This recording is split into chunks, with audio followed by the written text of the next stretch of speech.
curso. Então, meninos, você sabe o significado da palavra filosofia? Filo mais Sofia. Sabe? Filo quer dizer amigo. Sofia quer dizer saber, conhecimento. Olha que bonito. Então eu gosto sempre de definir o que é filosofia para mim, partindo do significado dessa palavra, tá? Quem é o filósofo? É o amigo do saber, o amigo do conhecimento. E eu diria que para mim não tem nada mais gostoso na vida do que você aprender. Dizer, nossa, eu sei isso, eu entendi isso, eu sei do que se trata isso. Isso é realmente prazeroso para a gente. E para esses filósofos antigos que vocês acabaram de tirar uma foto aqui da coleção, na verdade a filosofia na vida deles surgiu assim, com o desejo de conhecer melhor as coisas. Que coisas? Sobre o homem, sobre a natureza, sobre os fenômenos que acontecem no mundo, sobre eles próprios, entendeu? Quer dizer, o desejo do filósofo de verdade é ter o conhecimento. Não é só o conhecimento acadêmico, saber um monte de livro de cor, de memória, não é isso.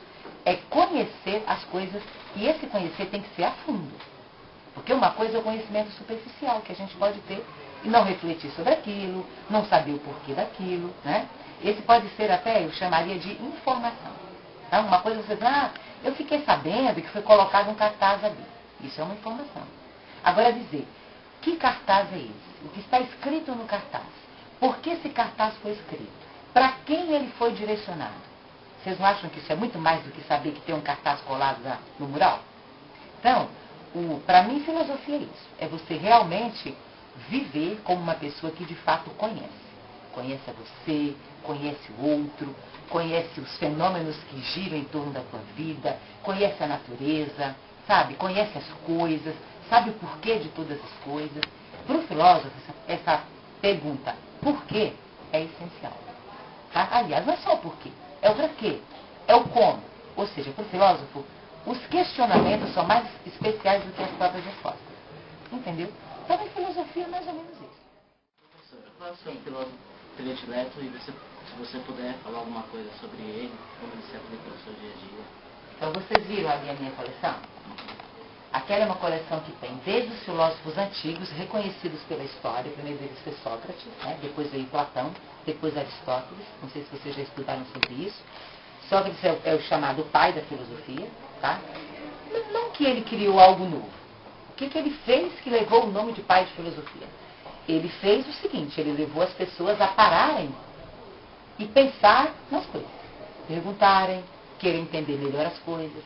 Então, ele foi chamado pai da filosofia, não porque ele criou algo novo, mas por isso. Ele foi um dos primeiros a chamar a atenção das pessoas, e não só de alguém erudito, de alguém rico ou importante no tempo dele, de todas as pessoas. Tá? Parem, gente, e pensem um pouquinho, conheçam a vocês mesmos. Essa é uma expressão importante dele. Conhece-te a ti mesmo. Tá? O que é conhecer a si mesmo? É entender muito bem quem eu sou, por que eu estou aqui, o que eu estou fazendo, qual é o meu projeto de vida do futuro, qual a minha relação com o outro, quer dizer, com o mundo. É tudo aquilo que eu disse para vocês anteriormente. Então você fala, qual o seu preferido? Na verdade, o que eu mais admiro é Sócrates. Por quê? Ele foi o primeiro, ele foi quem despertou nos homens esse desejo de entender as coisas, de não aceitar as coisas do jeito que elas vêm. Mas por que eu sou escravo e tenho que viver assim? Ele dizia, olha, questione isso. Verifique, você vai ser escravo toda a vida? Tá? Porque na Grécia, no tempo dele, havia o regime de escravidão. Os pobres trabalhavam para os mais ricos. Você já conhece muito bem como é que esse clima é de escravidão. Então, eu curto muito o Sócrates por isso, porque ele foi um dos primeiros a chamar a atenção da humanidade para essas questões. Pergunte, questione, não aceite as coisas. Conheça você, conheça o outro, conheça o mundo. Tá? Junto veio Platão, que foi aluno dele. Ele aprendeu desse seu professor, foi o primeiro. Depois veio Aristóteles, que foi aluno de Platão. Então esse trio, eles têm uma ligação muito grande, de professor para professor, entendeu? Para aluno, para professor, coisas do tipo. Aristóteles foi o último desses três grandes clássicos. Tá? Você vai dizer, mas ele fez a mesma coisa que Sócrates? Muita coisa do que Aristóteles disse e Platão disse foram modelos copiados do seu grande professor, que foi Sócrates, que influenciou a todos os três. E por que eu cito esse tão antigo? 5º século antes de Cristo, mas que coisa tão longe da gente, por quê? Por que ainda vale?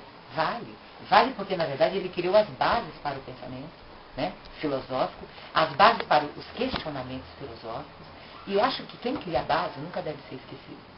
Né? Todos os outros que vocês vão ver ali, os, os pós-socráticos, os pré-socráticos e os que vieram depois, e hoje não se fala muito em filósofo moderno atualmente, porque a maioria faz o quê? Copia o que os outros já escreveram, já pensaram. Ampliam alguma coisinha, criam alguma coisinha, né? Dá um outro toque, né? Criam um link com o pensamento do outro. Mas eu curto muito esses filósofos clássicos, porque na verdade eles foram os primeiros a chamar a nossa atenção para essa questão do pensamento filosófico. E ele é muito importante na vida da gente. Professora, nós gostaríamos de saber por que a filosofia é importante para o adolescente hoje em dia. Não sei se vocês já ouviram falar, a filosofia é compatível com todos os seres humanos.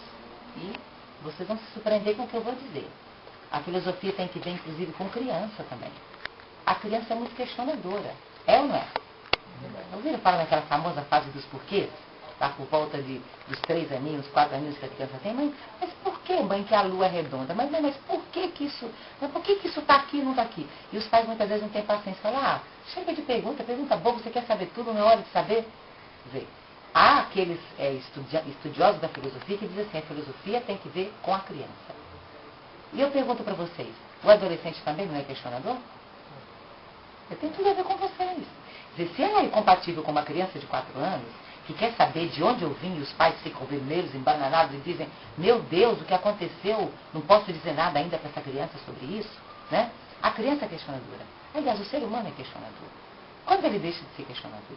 Quando o adulto, pai, mãe, professor, sei lá quem, um adulto maior aí, um parente, inibe essas suas perguntas.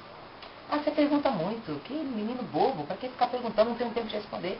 Aí o que acontece com alguém que recebe uma resposta dessa quando lhe faz uma pergunta? A pessoa desanima, se desmotiva, perde o desejo de querer saber. Então, se ela é compatível com a criança, imagine para vocês. Sabe, que são questionadores, que tudo que vem querem explicação, querem saber, querem tomar decisões, precisam tomar decisões, precisam se conhecer, estão numa fase de muita mudança, né? Muda o pensamento, muda a cabeça, muda o físico, muda o biológico. É uma fase, né, de muitas mudanças. E as mudanças sempre provocam curiosidade, perguntas. Então, tem muito a ver com você. E voltando ao que eu disse, um adolescente questionador é um adolescente que dificilmente vai se meter em encrenca na sua vida. Quando o colega chega, olha, sabe, a gente está com um grupinho ali no fim da aula, a gente está, eu quero que você conheça o que a gente está fazendo, está puxando ali uma droguinha, está injetando. Mas espera um pouquinho, o que vocês querem com isso? Isso vai levar vocês aonde? Vocês já pararam para pensar um pouquinho no, né, sabe, no amanhã, depois que a gente entrar numa dessa? Quer dizer, quem não questiona, quem não pergunta, quem não quer saber o porquê, o para quê e o como, e o para onde a gente vai depois disso, é vítima. É vítima de quê? De problemas, de influências ruins, de maus caminhos, de decisões ruins.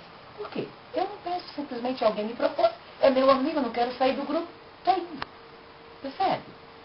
Não sei quanto tempo eu tenho ainda para falar com vocês, mas foi feita uma pesquisa no Rio de Janeiro por uma pessoa que é pesquisadora mesmo. E foi assim, classe de 2º grau. E ela queria saber por que tanta droga naquela escola. E não era de periferia, não. Era uma escola de gente rica, onde os garotinhos já tinham carro. Depois de tirar carteira já tinha carrão. Escola de gente rico, classe média alta, tudo beleza. E a droga rolava solta, problemas seríssimos, até de overdose. E ela disse, gente, eu achei que isso era só coisa de periferia, porque é pobreza, porque, sabe, a pobreza, afinal, deixa a pessoa totalmente deprimida, a pessoa revoltada, e vai buscar droga. Não, eles não tinham por que se revoltar com nada. E ela ficou abismada, ela ficou 4 meses dentro da escola, assistindo aula com os adolescentes como vocês. Todas as aulas. E ela observava, anotava, registrava, conversava com eles, fazia entrevistas. Ela foi colhendo os dados por 4 meses, com autorização da escola. No final, ela fechou a pesquisa dela. Era uma pesquisa de mestrado. O que ela concluiu? Por que droga ali dentro daquela escola? Na verdade, não tinha motivo para ter. Todos tinham carro, dinheiro, bem alimentados, boas roupas, felizes. Será que é isso que faz felicidade? Algo para se questionar? No fim, ela descobriu algumas coisas. Por que aqueles adolescentes que aparentemente não precisavam estar envolvidos com droga, com esse ambiente podre da sociedade, estavam envolvidos? E sabe qual foi o primeiro fator que ela descobriu na pesquisa dele? Era exatamente isso. Eram adolescentes criados em ambientes em casa onde eles não podiam questionar, perguntar nem conversar nada com os pais.